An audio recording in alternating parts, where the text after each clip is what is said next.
In the beautiful city of Lagos, there lived a loving couple named Mr. and Mrs. Benson. They had been sweethearts since high school, and together they built a successful business empire from the ground up. However, despite their success, Mr. Benson carried a heavy burden. He had 3 lazy sisters who depended on him for financial support.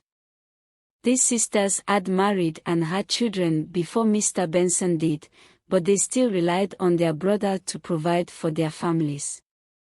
Mrs. Benson saw how tired her husband was from supporting his sisters. She said to him one day, "Honey, giving them fish isn't good enough. Teaching them how to fish is good." She meant that instead of giving his sisters money all the time, Mr. Benson should help them learn how to earn money on their own.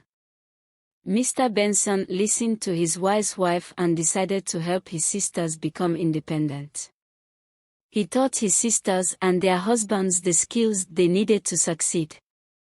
He gave them resources and support but made it clear that he would no longer be their financial crutch. It was time for them to take responsibility for their own lives.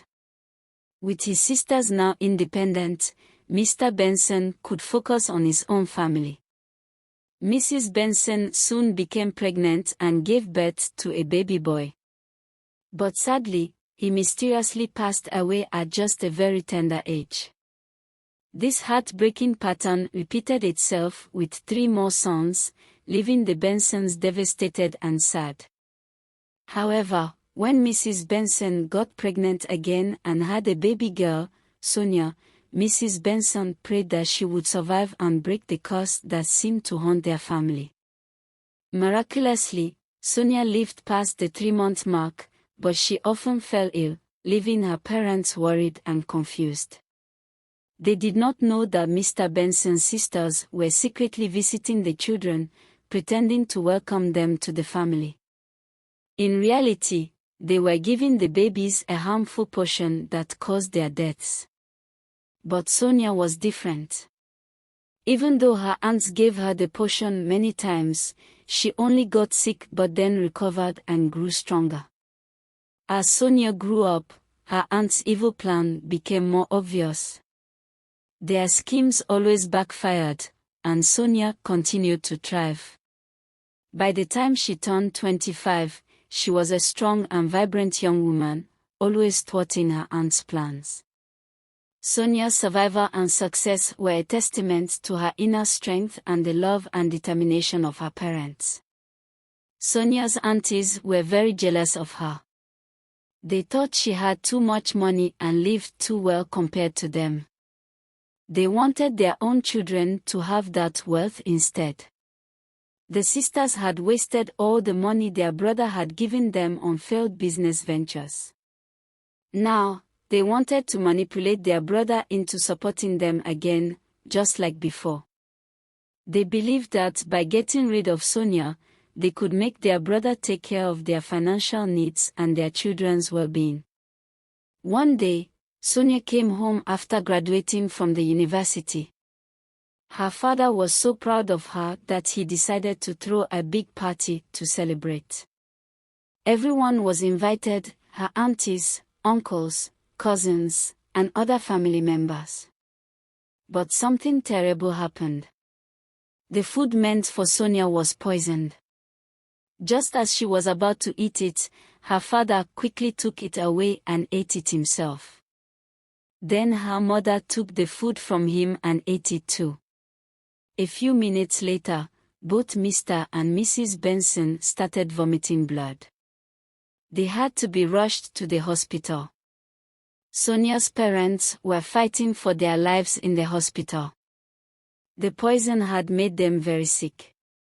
Even though the doctors tried their best, Mr. Benson couldn't survive.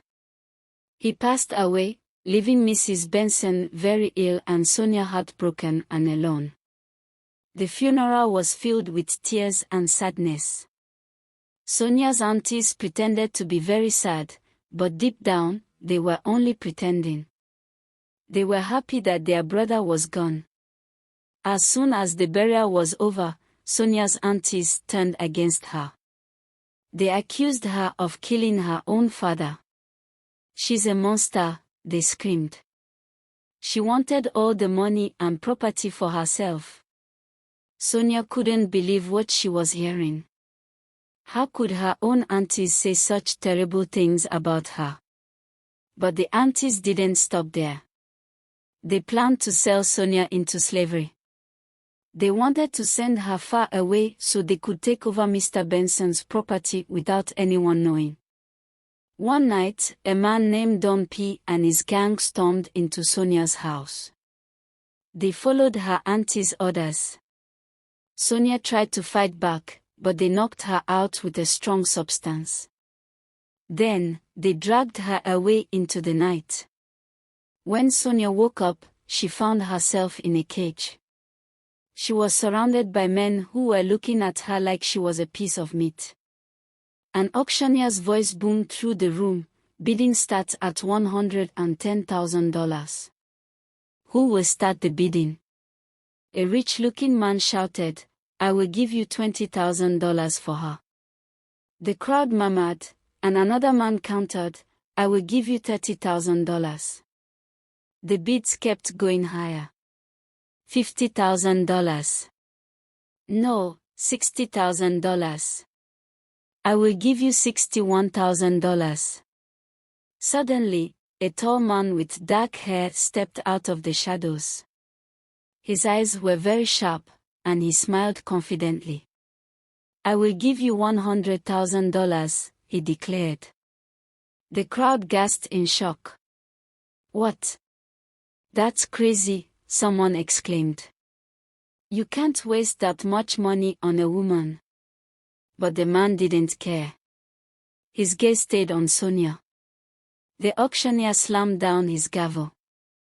"Sold to Prince Henry for $100,000, he declared.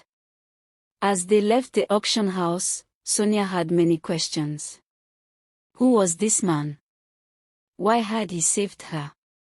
Meanwhile, her aunties called Don P to ask about Sonia. "Is she out of the country?" they asked. Don P lied smoothly, "Yes, she's long gone. You will never see her again." But he had already sold Sonia to Prince Henry and collected the money without caring about her fate. Prince Henry took Sonia to his home. She was grateful and said, "Thank you for buying me, sir. Thank you for saving my life." But Prince Henry laughed. "I didn't buy you to save your life, young woman. I bought you because I need a son. I need a son to inherit my father's title. I have many siblings, and they already have sons. But as the eldest, I must have a son to become king. If my father passes away without me giving him a son, I won't be crowned king." Sonia's eyes widened in horror. "You paid so much money just for a child. Why not have children with your wife?" Prince Henry's face turned sad. "I was married before, but my wife cheated on me. She had 3 girls, but none of them were mine. I don't trust women anymore. That's why I bought you. I want a son, and I want to make sure he's really mine. A friend told me about Don P's illegal auction, so I decided to come myself." He reached out to touch her hair, but Sonia slapped his hand away. "Don't touch me." Prince Henry's eyes narrowed. "Fine, be that way. But you will bear me a son, young woman. You have no choice." "I refuse to be part of your game," Sonia said defiantly, her eyes blazing. Prince Henry smiled. "Watch and see, Sonia. You will do as I say. I will always get what I want." Sonia's mind raced as she tried to understand Prince Henry's words. She was horrified by his plans to use her to have a son.